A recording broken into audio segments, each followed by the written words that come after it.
안녕하세요. 다산에디 원장 이재현입니다. 이번 시간에는 전력공학 2장의 내용 중에서 지중전설로와 코로나 현상에 대해서 알아보겠습니다. 먼저 지중전설로를 보죠.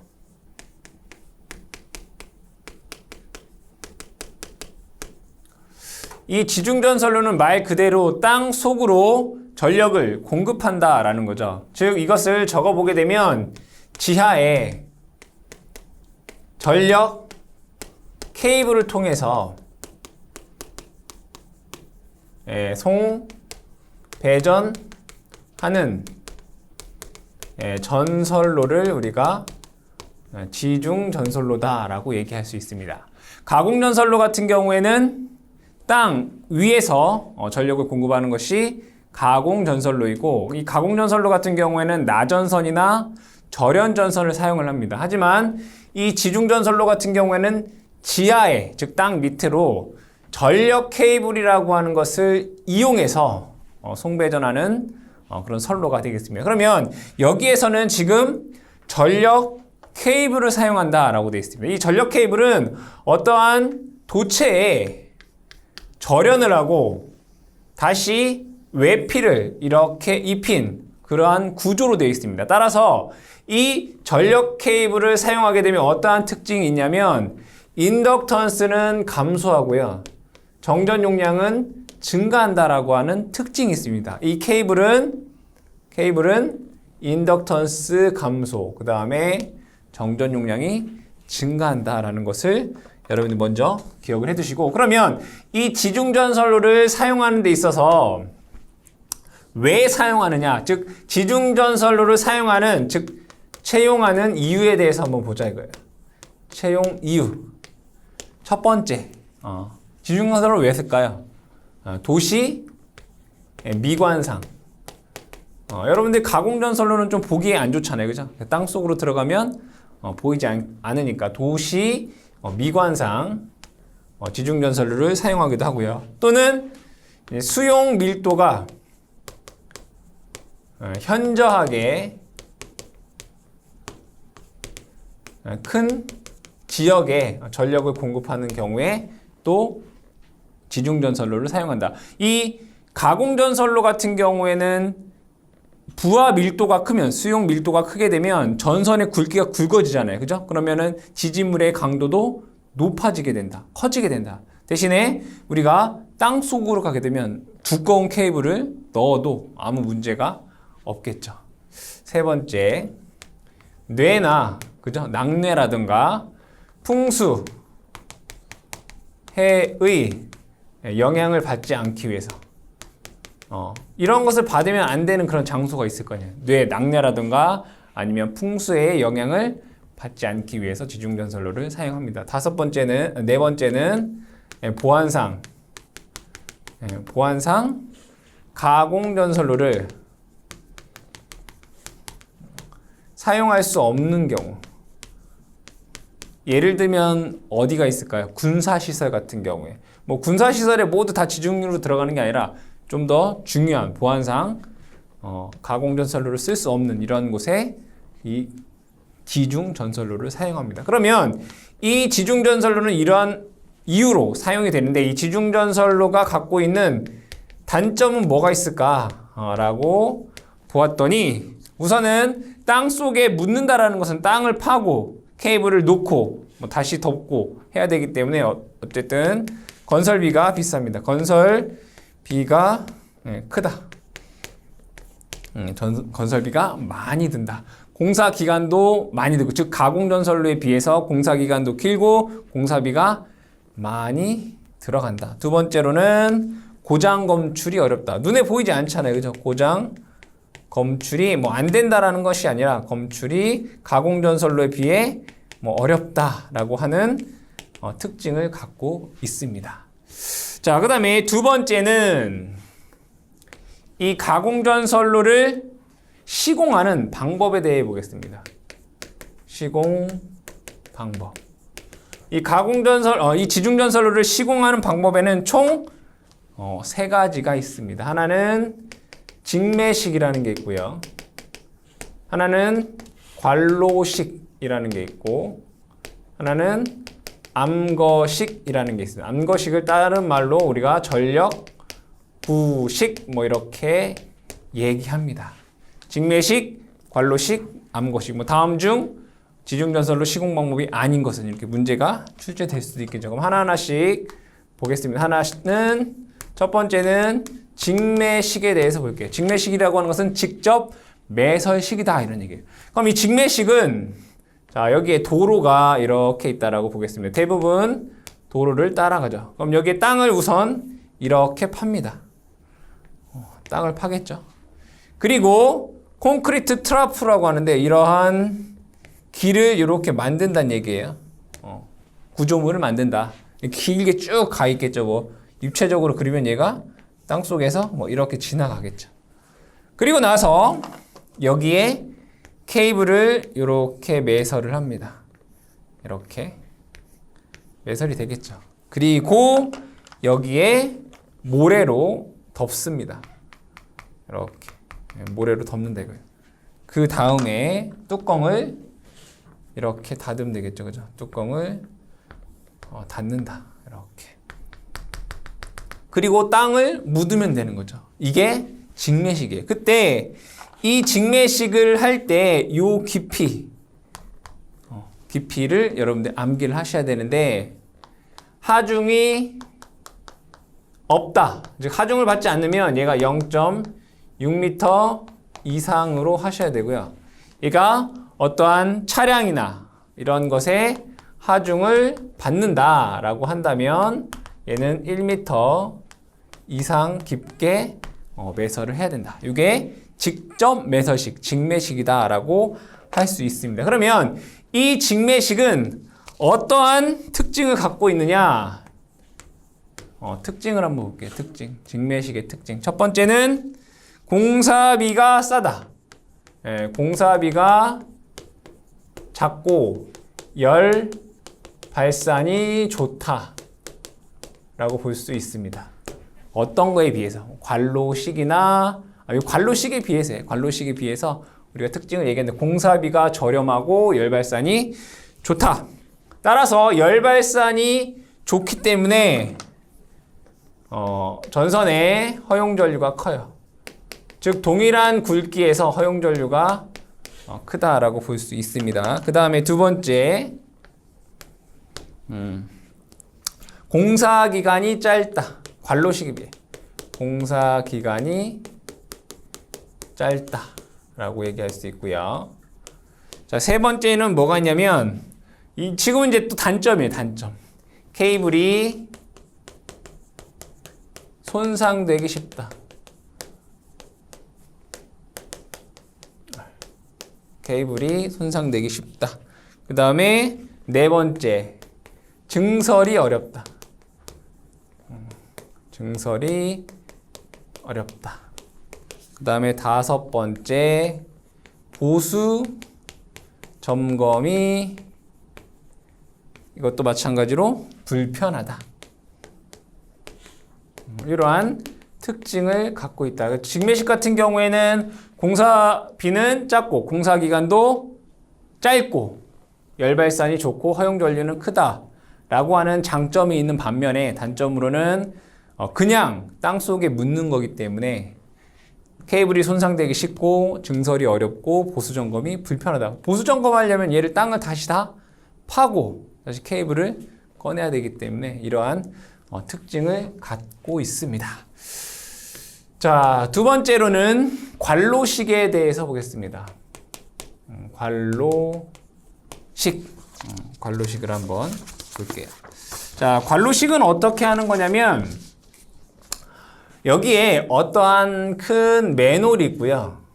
맨홀이 있고 이 맨홀과 맨홀 사이에 강관이나 흉관을 여기에 이제 이렇게 연결을 하는 거죠. 이렇게 이런 식으로 연결이 돼서 사용하는 것이 요 관로식이다 이거예요. 그럼 얘를 정면에서 보게 되면 어떻게 되냐면 땅이 이렇게 있어요. 그리고 땅을 얘도 마찬가지로 파야 되겠죠. 그리고 기초가 이렇게 있습니다. 기초가 있고 얘를 요게 이제 이렇게 돼서 여기에 관로를 이렇게 만드는 거예요. 이렇게 관로를 만들어 놓고 맨홀과 맨홀 사이에 이런 관로를 만든다는 얘기죠. 그리고 요 안에 뭐를 케이블을 이렇게 집어넣는다 이거 이렇게. 이런 것을 우리는 관로식이다라고 얘기를 합니다. 그러면 이 관로식의 특징은 어떠한 특징이 있느냐라고 했을 때 이때 관로식은 직매식에 비교해서 첫 번째 건설비가 비싸다. 건설비 즉 뭐예요? 공사비가 직매식에 비해 비싸다. 공사비가 비싸다. 자, 두 번째로는 공사기간이 길다. 공사기간이 길다. 그렇죠? 세 번째로는 직매식에 비해서 이제 사고가 적다. 비율적으로 사고가 덜 일어난다. 이런 얘기죠. 자, 네 번째 고장이 발생하더라도 즉 사고가 발생하더라도 고장 시 보수가 쉽다. 뭐에 비해서? 직매식에 비해서 쉽다 이거예요. 어떻게 하면 돼요? 이 맨홀에 들어가서 여기서 하면 돼요. 만약에 여기에 사고가 났다면 여기 있는 케이블을 꺼내서 수리를 하고 다시 여기서 여기를 다시 집어 넣어주면 되겠죠. 즉 직매식에 비해서 보수 공사가 쉽다 이런 얘기예요. 직매식은 땅을 다 파야 되잖아요. 그죠? 근데 얘는 땅을 파지 않아도 된다. 자, 그러면 이 관로식은 어디에 사용이 되느냐? 그러니까 적용 장소. 관로식을 적용하는 장소는 어떠한 곳이 있느냐라고 봤을 때 보통 회선수가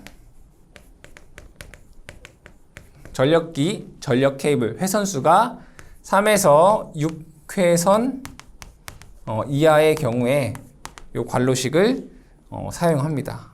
3회선 이상 잘못 썼네요. 3에서 9회선 미만입니다. 이때 관로식을 사용을 한다. 자, 그 다음에 두 번째 향후 증설이 예정되어 있을 경우 향후 증설이 예정되어 있을 경우에 관로식을 사용을 하고요. 세 번째 여기를 공사하기 어려울 경우 그 뭐예요? 보통 교통량이 많은 도로에 그죠? 시설하는 경우 관로식을 적용을 하고 있다라는 정도 여러분들이 기억을 해주시면 되겠습니다. 세 번째로는 암거식이 되나요? 그렇죠. 세 번째 한번 보겠습니다.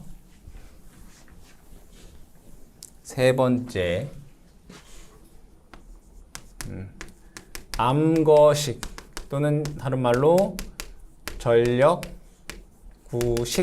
이렇게 얘기를 합니다. 자, 이건 뭐냐면 암거식, 전력구식이라고 하는 것은 어떤 터널 내 시공이다라고 보시면 되겠습니다. 그냥 하나의 큰 터널이다 이거예요. 그러면 자, 암거식은 어떻게 되어 있냐면 그림으로 그려보면 여기 어떤 큰 터널에 여기다 행거를 이렇게 다는 거예요. 행거를 놓고 여기에 전력 케이블을 이렇게 얹어 놓는 거죠. 이게 암거식이에요. 그럼 더 나아가서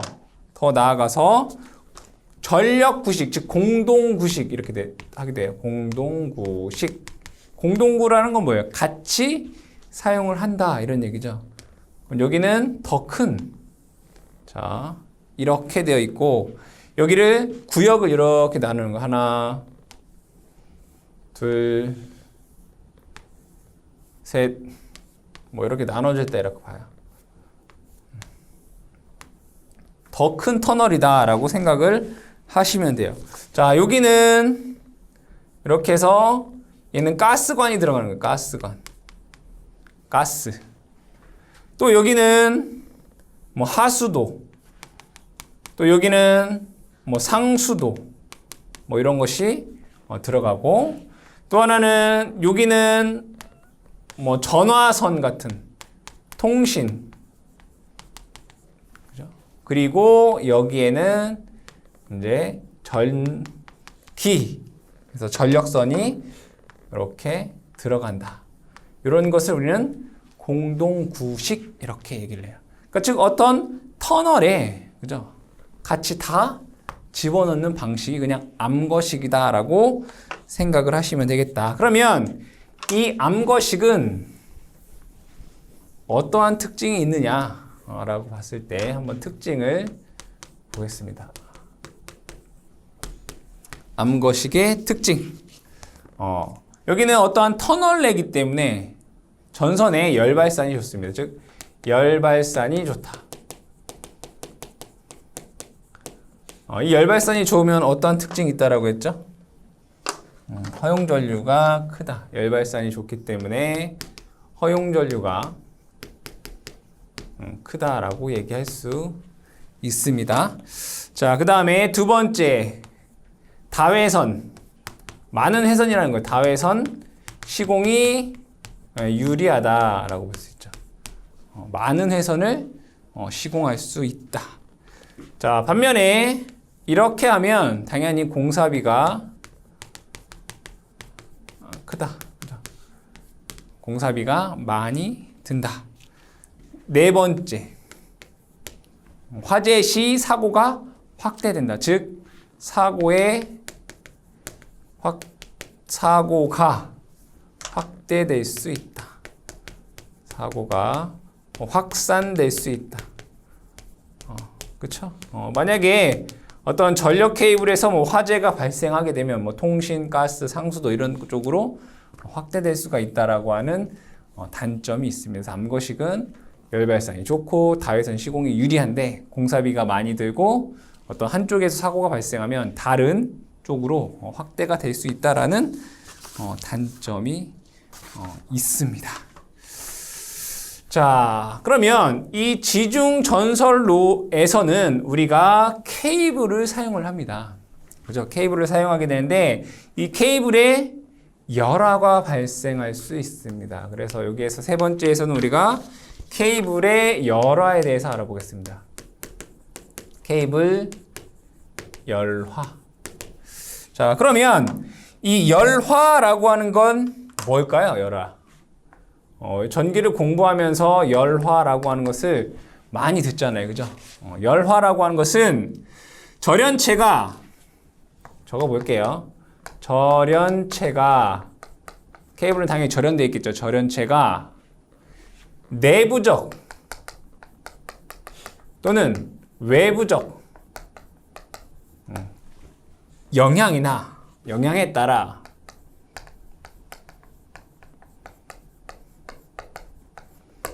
화학적,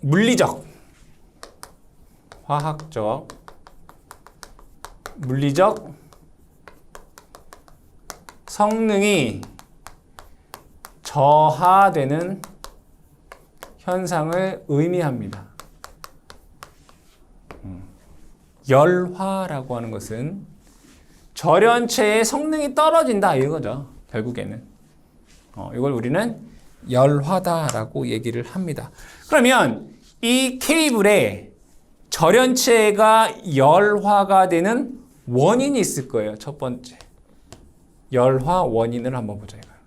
어떠한 이유에서 얘가 열화가 되는지를 보자.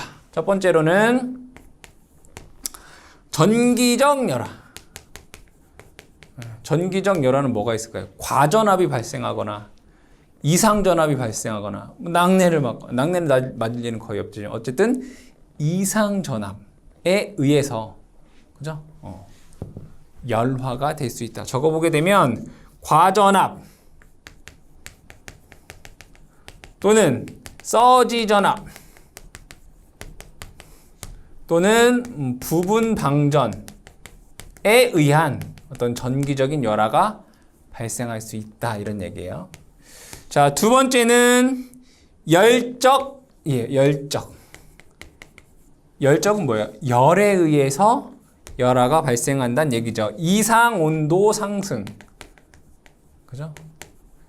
케이블에 전류가 흐르면 온도가 상승하죠. 그 이상 온도에 의해서 발생할 수도 있고, 열에 의한 케이블이 늘어났다, 줄어들었다 하는 과정에서 또 열화가 발생할 수 있습니다. 세 번째, 화학적 열화. 화학적인 것으로 열화 될 수 있겠죠. 뭐 기름이라든가, 그렇죠? 또는 뭐 화학 약품이 닿았거나, 또는 토양에 있는 화학 물질이 있겠죠, 그죠? 이런 것이랑 닿으면 또 열화가 발생할 수 있겠다. 화학적인 열화. 네 번째는 기계적인 열화예요.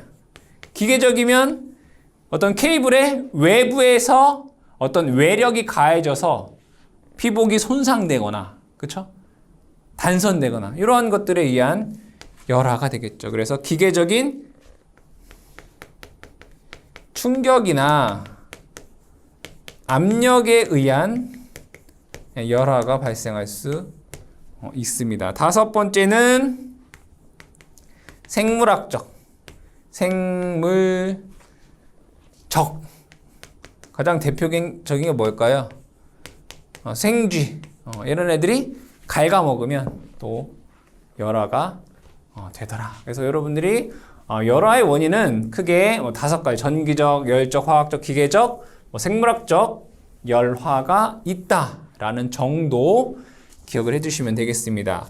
그러면 두 번째로는 열화가 되는데 열화를 뭐 해야 돼요? 진단해야 되겠죠. 얘가 열화가 되어 있는지 알아야 되겠다 이거예요.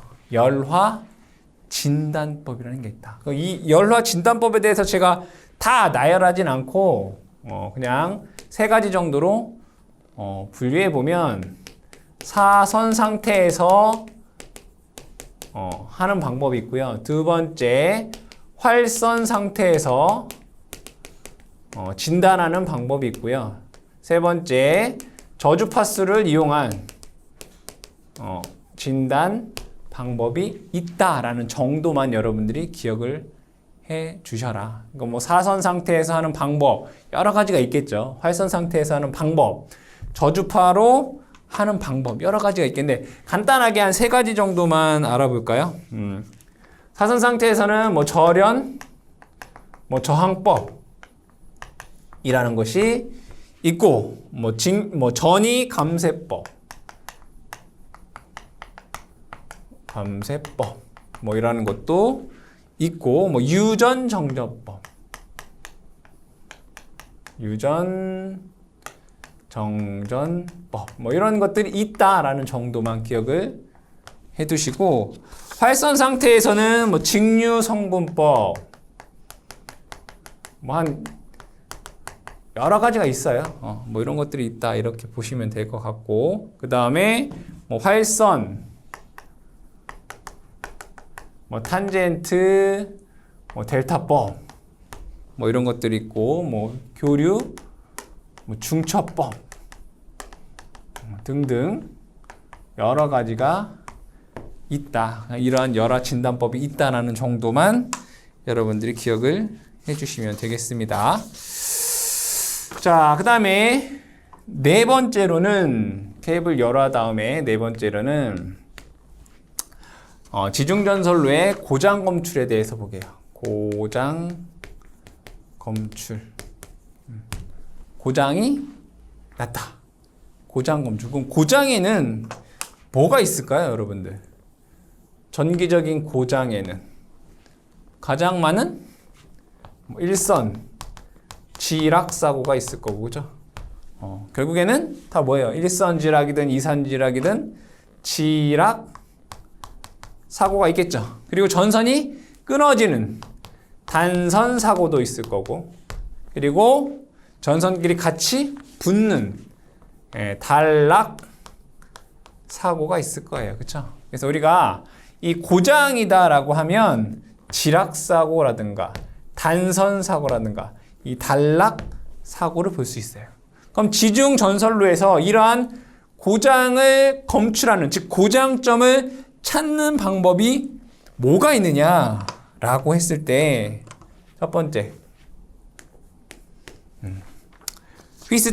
머레이 루프법. 머레이 루프법이라는 게 있고요.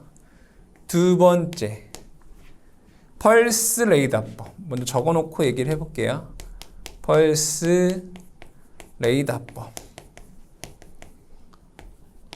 세 번째 정전 용량법.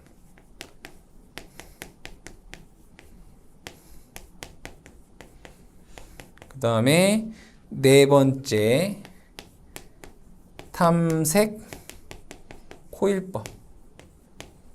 이런 게 있어요. 그러면 얘네들에 대해서 또 간단히 한번 얘기를 해보면, 먼저 머레이 루프법이라고 하는 건 뭐냐면 얘는 휘스톤 브릿지를 이용한 거예요. 휘스톤 브릿지를 이용한 거다. 휘스톤 브릿지가 뭐죠? 여러분 회로 이론에서 공부하셨을 때, 자, 여기에 저항, 여기에 저항, 여기에 저항, 여기에 저항. 얘를 P, Q, R, X라고 하고 여기에 전원을 인가해서, 그쵸? 얘랑 얘랑 곱한 것과 얘랑 얘랑 곱한 것이 같으면 여기에 전류가 흐르지 않는다라고 하는 걸 이용하는 것이 휘스톤 브릿지예요. 그렇다면 요 X라고 하는 것 대신에 여기에 케이블을 이렇게 놓고 만약에 어떠한 사고가 발생하면 여기 지락사고가 이렇게 발생했다라고 보겠습니다. 사고가 발생하면 얘는 이렇게 연결될 거예요. 여기의 저항과 여기의 저항을 구해서, 즉 여기를 가변해서, 어디를 가변해서 요것과 요것과 같았을 때 요 지점을 찾아내면 내가 얘를 알고 얘를 알고 얘를 알고 하면 요 값을 알 수 있잖아요. 고장점을 찾는 방법이 이 머레이 루프법이에요. 휘스톤 브릿지를 이용해서 고장점을 찾는 요 거리 X, 그러니까 고장점 요 거리 X를 찾는 방법이 머레이 루프법이다. 그러면 펄스 레이더법이라고 하는 건 뭐냐라고 했을 때, 지중전선로에 대지가 이렇게 있다라고 보겠습니다. 그럼 만약에 어떠한 요점에서 사고가 발생했다라고 볼게요. 그럼 내가 여기서 펄스를 쏴요. 그럼 펄스를 쏘면 얘가 갔다가 고장점에 탕 맞고 다시 이렇게 돌아오는 시간이 있을 거 아니에요. 그죠? 시간이 있겠죠. 그러면 우리 속도 V라고 하는 것은 시간분의 거리예요. 그럼 내가 이 펄스의 속도를 알고 갔다가 돌아오는 시간을 알면 고장점을 알 수 있겠죠. 이게 펄스 레이더법이다. 이렇게 돼요. 그죠?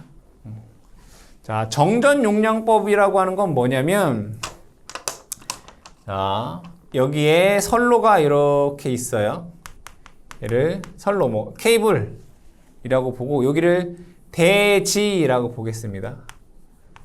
대지. 그러면 얘가 아무런 문제가 없으면 여기에 정전 용량 이렇게 다 이렇게 있을 거예요. 이렇게 있겠죠? 그럼 사고가 나지 않았을 때는 단위 길이당 정전 용량 우리가 다 알고 있기 때문에 예측이 가능해요. 근데 만약에 어떠한 점에서 사고가 발생을 했다면 뭐가 달라지겠어요? 정전 용량이 달라지겠죠. 여기는 없어지고 이것만 남게 될 거란 말이에요. 즉 정전 용량을 가지고 이 지점에 사고가 발생했구나 라고 하는 것을 알 수 있는 것이 정전 용량법이 돼요. 자, 탐색코일법이라고 하는 건 뭐냐면 탐색코일법이라고 하는 것은 대지가 이렇게 있어요. 케이블이 또는 선로가 땅속에 이렇게 있을 거 아니에요. 그럼 제가 여기다가 전류를 흘려요. 이렇게. 그럼 여기는 분명히 전류가 이렇게 흐를 거란 말이에요. 그렇죠? 그러면 이 전류에 의해서 분명히 여기에서는 자기장이 발생이 돼요. 그럼 여기에서 보게 되면 자기장이 다 아무런 사고가 없는 데는 자기장이 일정하게 나올 거 아니에요. 그죠? 근데 만약에 어떠한 지점에서 사고가 발생했다라고 하면 요 지점에서는 다른 쪽과 자기장이 다르겠죠. 그게 탐색 코일법이다 이거예요. 그래서 우리가 고장점을 검출하는 데에는 크게 머레이 루프법, 펄스 레이더법, 정전 용량법, 탐색 코일법이 있다. 자세한 것은 여러분들이 조금 더 깊게 공부를 하시고 여기에서는 그냥 이러한 방법이 있고 이렇게 고장점을 찾는구나 라는 정도 기억을 해주시면 되겠습니다. 이번에는 코로나 현상에 대해서 알아보겠습니다. 이 코로나 현상에 대해서 얘기하기에 앞서 이 전력의 사용에 대한 내용에 대해서 알아보겠습니다. 우리가 산업이 발달하면 발달할수록 전기의 사용량은 점점 더 증가하고 있습니다. 즉 소비 전력이 커진다는 얘기죠. 그러면 발전소에서 수용가까지 전력을 공급하는 이 전력량이 높아지게 되는데 이 전력이 많아지게 되면 전압을 올리거나 즉 승합을 하거나 또는 전선 굵기를 굵게 해야 됩니다. 그러면 전선의 굵기를 무한정 굵게 할 수 없기 때문에 우리는 승합이다라고 하는 방법을 사용을 합니다. 즉 전압을 높여서 송전을 한다는 얘기죠. 그러면 전압을 높이는 것이 무조건 다 좋은 거냐? 그것은 아니다. 그러면 이 승합시 문제점에 대해서 먼저 얘기를 해보자 이거예요. 승합시 어떠한 문제점이 있느냐라는 거죠. 어떤 문제가 있냐. 첫 번째로는 승합을 하게 되면 전선 주위의 전이 경도가 커져. 전선 주위 이 전이 경도라는 게 커져서 코로나가 발생해요. 코로나 발생. 코로나가 뭔지는 좀 이따 다시 얘기를 해보겠습니다. 여기에서 전위 경도라고 하는 것은 전개의 세기와 같습니다.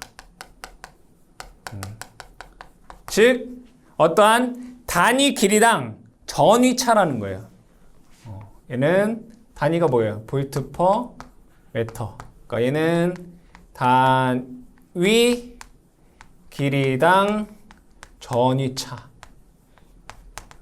그러니까 즉 전선 주위, 전압이 높아지면 높아질수록 그 전선 주위에 단위 길이당 전위차가 높아지기 때문에 뭐가 발생한다니? 코로나가 발생이 된다. 코로나에 대해서 이번 시간에 얘기를 할 거죠. 자, 승합시 문제점 두 번째를 보시게 되면 자, 설비의 여기서 말하는 설비라고 하는 것은 차단기나 단록이나 변압기나 이런 것들 얘기하겠죠. 그죠? 절연 레벨이 높아진다. 절연 레벨 상승으로 그렇죠? 설비비 증가. 그죠? 세 번째. 그러면 전압이 높아지면 철탑도 더 높아져야 되겠죠. 왜냐하면 절연을 더 잘해줘야 되니까 애자도 더 많이 들어가죠. 자, 지지물이 이렇게 있다라고 보면 여기에 전선이 많으면 많을수록 애자의 길이는 어떻게 했어요? 더 많아졌잖아요. 이렇게. 그럼 얘가 애자가 더 많아지면 많아질수록 요 대지와 가까워지게 되잖아요. 그러면 대지와 가까워지면 안 되니까 이 지지물의 높이를 어떻게 해? 더 높게 해줘야 되겠죠. 그래서 전선이 즉 전압이 클수록 승합을 할수록 지지물의 높이라든가 또는 애자가 많이 늘어나니까 왜 무겁겠죠. 강도가 어떻게 해요? 상승함에 따라 건설비가 증가하겠죠. 결국에는 전선의 비용이 아닌 다른 설비라든가 지지물의 비용이 증가한다라는 것을 알 수 있습니다. 네 번째로는 낙뢰라든가 태풍의 영향에 대해서 어떻게 고려를 해줘야 되겠죠. 이런 것도 우리가 설계 시 고려를 해줘야 된다. 그 중에 오늘 배울 건 뭐다? 이번에 배울 것은 이 코로나에 대해서 배울 거다. 이거예요. 그럼 첫 번째로 이번에 배울 게 코로나 현상입니다. 코로나 현상. 그럼 이 코로나 현상은 정의에 의해서 무엇이라고 적혀 있는지 보면 공기의 절연이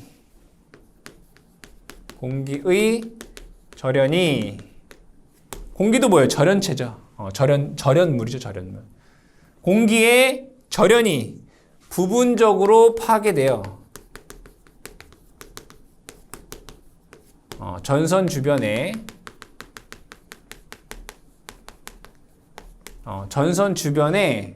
공기의 절연이 부분적으로 파괴돼서 빛과 소리를 내며 방전하는 현상이에요.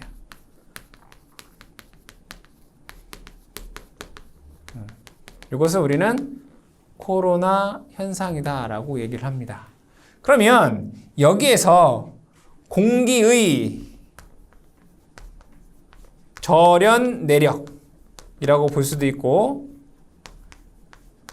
또 다르게 얘기하면 뭐라고 되어 있냐면 파열극한 전이 경도라고 했어요. 파열극한 전이 경도. 이게 얼마냐면 얘를 G0라고 적어볼게요. G0는 직류에서는 30kV/cm고요. 뭐예요? 1cm를 사이에 두고 30kV의 전압을 인가하면 공기의 절연이 파괴가 된다 이거예요. 그럼 교류에서는 얘를 루트 2로 나누면 돼요. 왜? 최대값을 루트 2로 나누면 실효값이니까 21kV/cm. 여기서 교류에는 이건 실효값이에요. 결국에는 최대값 30kV/cm의 전압이 1cm를 사이에 두고 발생하면 뭐가 생긴다는 거예요? 절연 파괴가 발생이 돼서 그 전선 주변에 빛과 소리를 내며 방전이 되더라 이거예요. 이게 코로나 현상이다 이렇게 얘기를 한단 말이에요.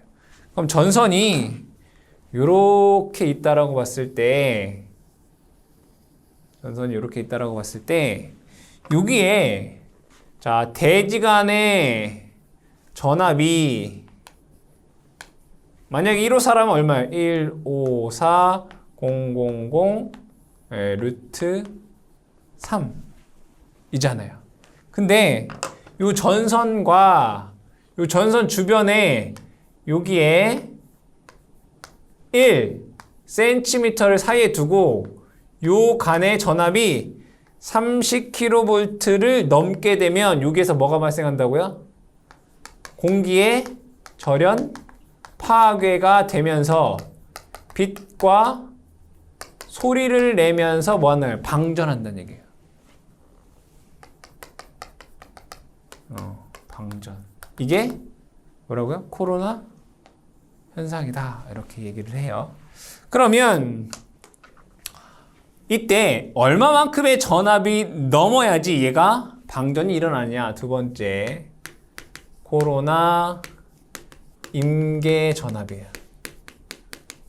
코로나 임계 전압. 즉 대지 전이가 즉 여기서부터 여기까지를 대지 전이 2라고 봤을 때 요 전압이 얼마만큼을 넘어야지 방전이 되느냐? 우리 코로나 임계 전압이라고 해요. 코로나 임계 전압은 E0 이렇게 한번 적어보겠습니다.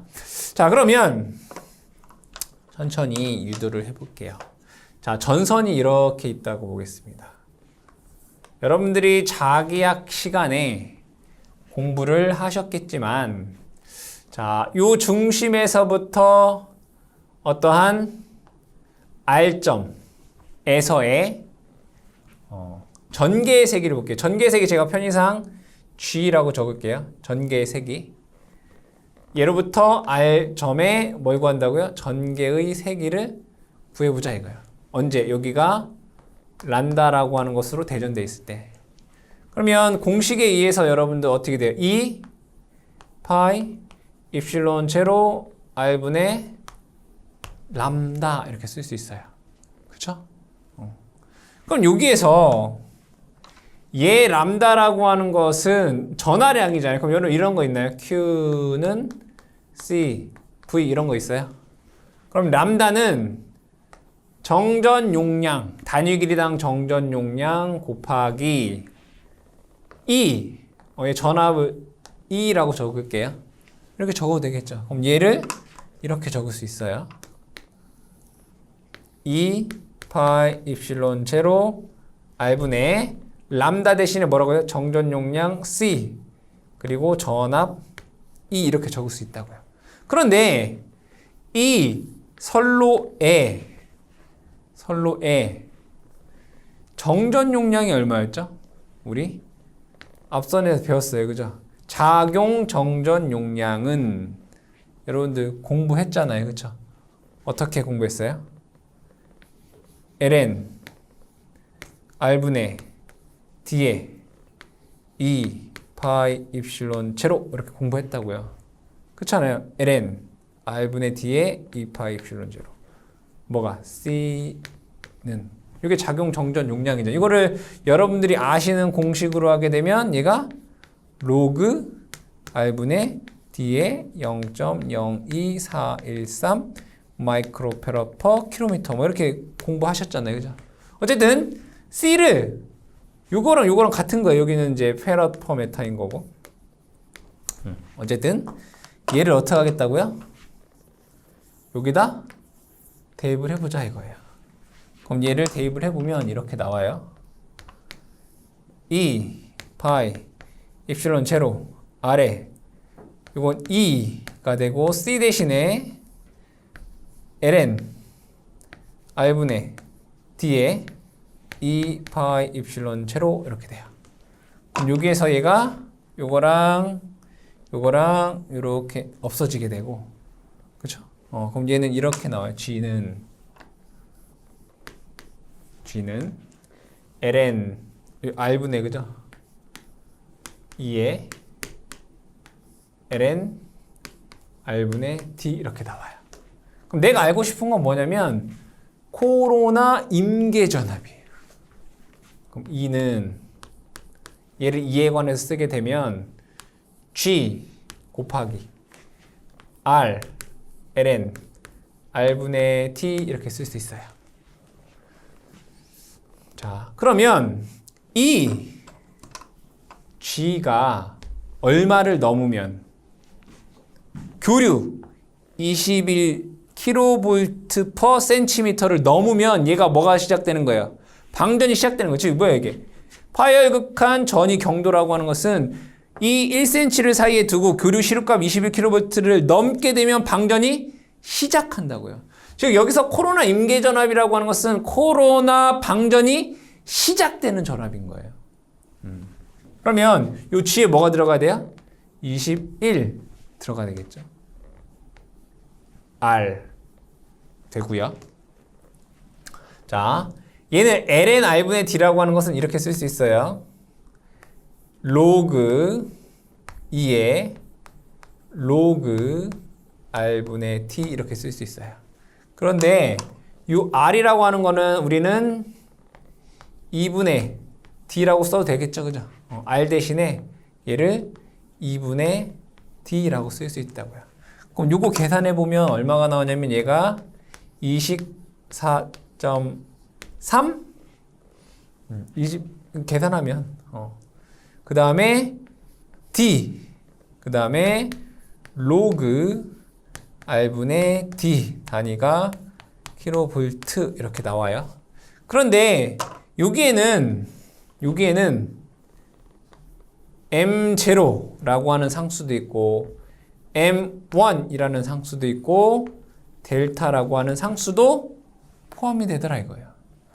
그러니까 여러분들이 요 식은 요와 같이 유도가 되는데 부가적으로 요거 M0, M1, 델타라는 게 포함이 되더라 이거예요. 자, 그럼 여기에서 유도 과정은 여러분들이 참고로 보시면 될 것 같고, 자, 다시 한번 정리를 해보면 코로나 임계 전압이라고 하는 것은 코로나 방전이 시작되는 전압이에요. 24.3 M0, M1, 델타, D, 로그 R분의 D의 단위 킬로볼트라는 공식이 나오더라 이거죠. 요 M0, M1, 델타라고 하는 어떤 상수값이에요. 상수값. 유도 과정은 여러분 이렇게 되고요. 자, 이때 여기에서 하나하나씩 보게 되면 자, 요 D 끝에서 보세요. D. 얘는 전선의 지름. 단위가 여러분 센티미터예요. 전선의 지름. 델타라고 하는 것은 상대 공기 밀도입니다. 공기 밀도. 상대 공기 밀도 델타라고 하는 것은 273 플러스 t분의 0.368 b라고 쓸 수 있어요.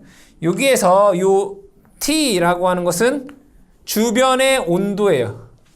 표준 온도는 20도씨를 기준으로 해요. b라고 하는 것은 공기압이에요. 기압. 표준은 760 mmHg래요. 그러니까 표준일 때는 이게 상대 공기 밀도이고요. M1이라고 하는 것은 M1은 날씨 계수예요.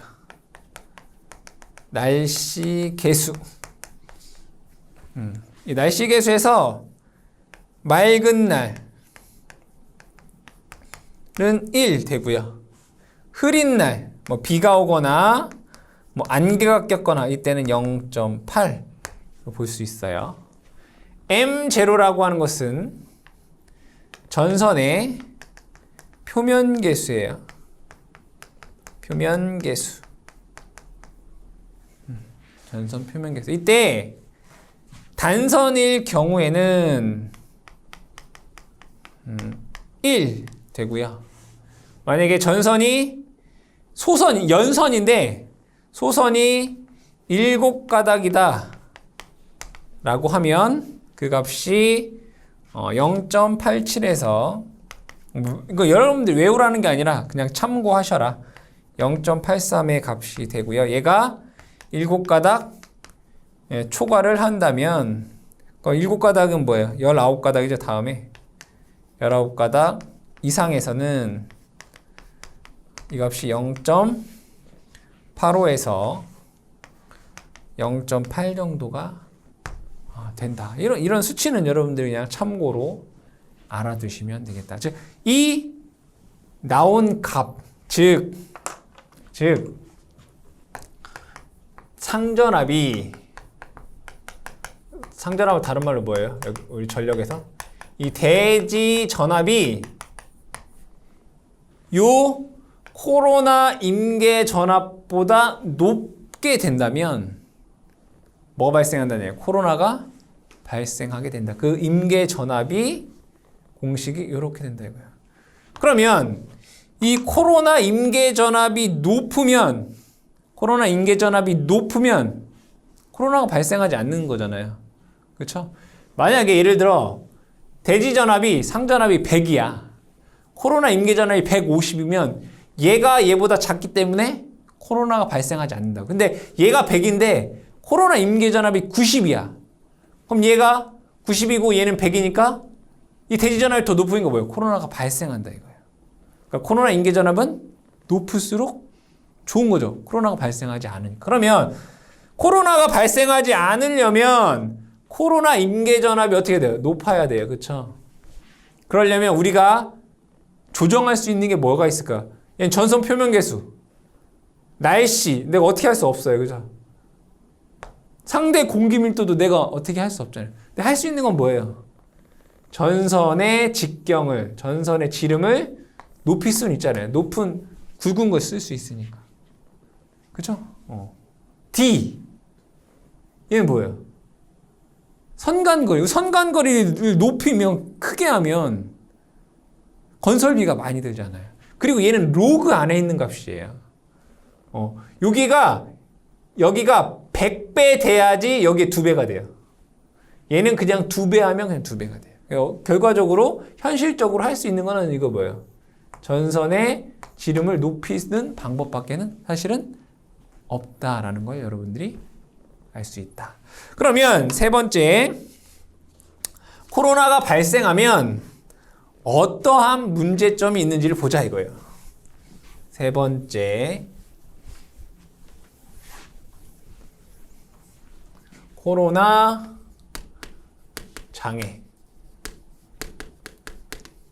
코로나가 발생하면 어떠한 장애들이 있느냐?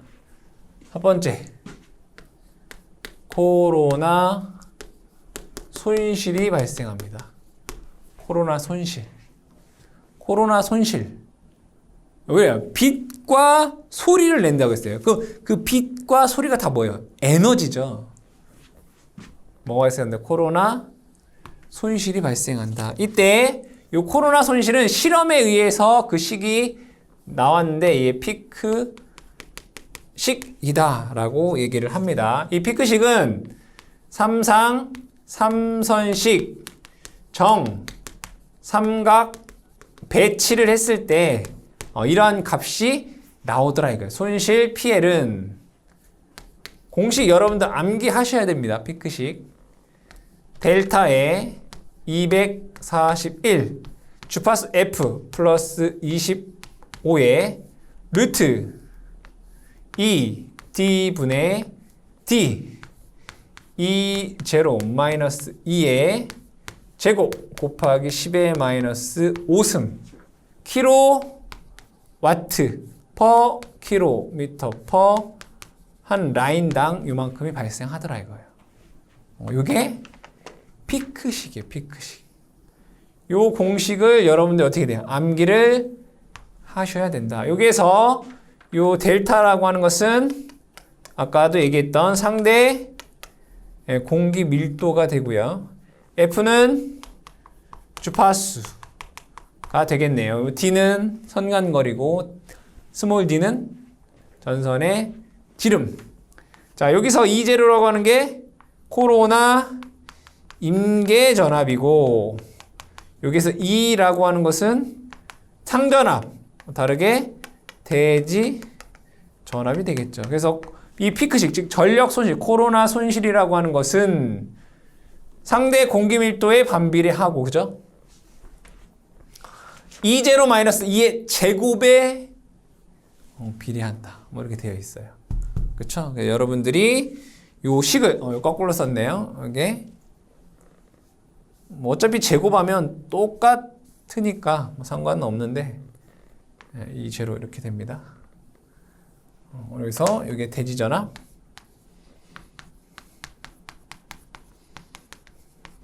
요게 코로나 임계전압. 제곱하면 똑같지만, 즉 코로나는 언제 발생해요? 대지 전압이 코로나 임계전압보다 언제? 작을 때. 클 때, 그죠? 클 때 발생을 합니다. 자, 첫 번째는 뭐가 발생해요? 코로나 손실. 두 번째는 코로나 잡음이 발생해요. 코로나 이 잡음. 이 코로나 잡음에 의해서 어떤 통신선이나 즉 반송설비나 반송 계전기라든가 그 다음에 통신설비에 잡음이 포함이 된다. 코로나 잡음. 자, 세 번째. 통신선 유도 장애가 발생합니다. 통신선 유도 장애. 자, 이게 왜 발생하는지를 한번 보겠습니다. 여기에 우리가 사용하는 전기는 정연파 교류 이런 거예요. 그렇죠? 그럼 코로나가 발생하게 되면 전압이 높은 곳에서 얘가 손실이 발생하는. 그럼 여기 이런 데서 이렇게 얘네들이 뭐 한다? 잘린다는 얘기예요. 이렇게 전압이 높은 요 피크치에서 얘네들이 이렇게 어떻게 잘려버린다고요. 이렇게. 그렇죠? 이렇게 이런 부분에서 이런 높은 전압에서 코로나가 발생하니까 얘네들이 이렇게 잘려버린다고요. 그럼 얘는 어떤 파가 되나요? 비정연파가 돼요. 정연파가 아닌 게 되잖아요. 그러면 이 비정연파는 무엇으로 구성이 되어 있나요? 회로 이론에서 여러분들 공부하셨죠? 직류분 플러스 기본파 플러스 여기 고조파가 된다. 즉 결국에는 얘가 즉 코로나가 발생하게 되면 고조파를 포함하게 돼요. 이 고조파가 그 중에서도 3고조파 이 전류가 뭐 한다는 얘기예요? 통신선의 유도 장애를 유발한다 이런 얘기죠. 그래서 통신선 유도 장애가 발생을 하고요. 자, 네 번째는 소호 리액터 소호 능력 저하. 이거는 나중에 우리가 다시 얘기를 할게요. 중성점 접지 방식 중에 소 리액터 접지 방식이 있어요. 이 소 리액터 접지 방식이라고 하는 것은 뭐냐면 지락 사고 시 지락 전류를 제한한단 말이에요. 그러니까 이 소호 리액터라고 하는 것은 뭐라고요? 지락 사고 시 지락 전류를 제한한단 말이에요.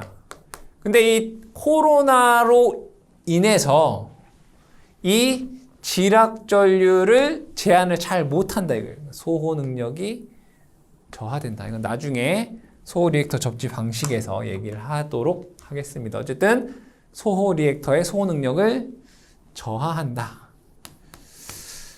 다섯 번째는 전선의 부식이 됩니다. 전선의 부식 이렇게 돼요. 전선이 왜 부식이 되냐면 분명히 이 코로나는 뭐를 한다고요? 빛과 소리 방전을 한다고요. 즉 에너지를 뭐예요? 분출한다. 그러면 공기 중에는 O2라는 게 있어요. 그럼 여기에 어떤 전기를 가했다는 얘기잖아요. 그럼 얘는 어떻게 되냐면 O 플러스 O 이렇게 나눠져요. 거기에 공기 중에 뭐가 있어요? O2가 있잖아요. 나눠진 애랑 얘랑 이렇게 합쳐서 뭐가 되냐면 O3가 돼요. 오존 돼요. 그럼 O3라는 애와 공기 중에는 뭐도 있어요? 수분도 있어요. 그죠? 또 질소도 있어요. 얘네들이 이거 확실히 맞는 건 아니에요, 여러분들. 오존이라는 애와 물이라는 애와 질소라는 애가 어쨌든 만나서 얘가 질산이라는 게 돼요. 다른 말로 얘를 초산 이렇게 얘기를 합니다. 즉 이 질산이 전선이나 전선을 묶고 있는 바인드 선을 뭐한다? 부식시킨다 이런 얘기예요. 그래서 코로나가 발생하면 코로나 손실, 코로나 잡음, 통신선 유도 장애, 소호 리액터, 소호 능력 저하, 그 다음에 전선 부식을 발생을 한다. 그러면 이 코로나라고 하는 것은 나쁜 거잖아요. 그쵸? 어떻게 해야 돼요? 네 번째, 코로나 방지 대책이 나와야 되겠죠. 그래서 네 번째는 코로나 방지 대책. 방지 대책. 그럼 코로나 방지를 하기 위해서 뭘 하면 돼요? 아까 얘기했겠지만 코로나 임계 전압을 어떻게 한다? 높이면 된다 이거예요. 코로나 임계 전압을 높여라. 그런데 현실적으로 우리가 코로나 임계 전압을 높이는 방법은 뭐밖에 없었어요? 전선의 지름을 크게 하는 것밖에 없었어요. 그죠? 전선의 지름을 크게 하기 위해서 뭘 쓰냐? 복도체를 쓰거나 또는 중공연선을 쓰거나 또는 뭐 ACSR을 사용을 해서 전선 지름을 크게 한다. 세 번째, 가선 금구류를 개량한다. 그러니까 여기에 사용되는 철탑 이런 것들을 좀 새 걸로 유지보수하고 애자라든가 전선이라든가 이런 것들을 조금 좋은 것으로 개량하는 방법이다. 근데 이것도 마찬가지로 완벽한 방법이 아니죠. 그래서 가장 완벽한 건 뭐예요? 전선의 지름을 높이는 거. 복도체, 중공연선, ACSR을 사용하는 게 코로나 방지를 하는데 가장 효과적이에요. 답이 뭐예요? 그래서 복도체 방식을 사용한다. 그래서 코로나는 여러분들 이 정도 기억을 해주시면 되겠습니다.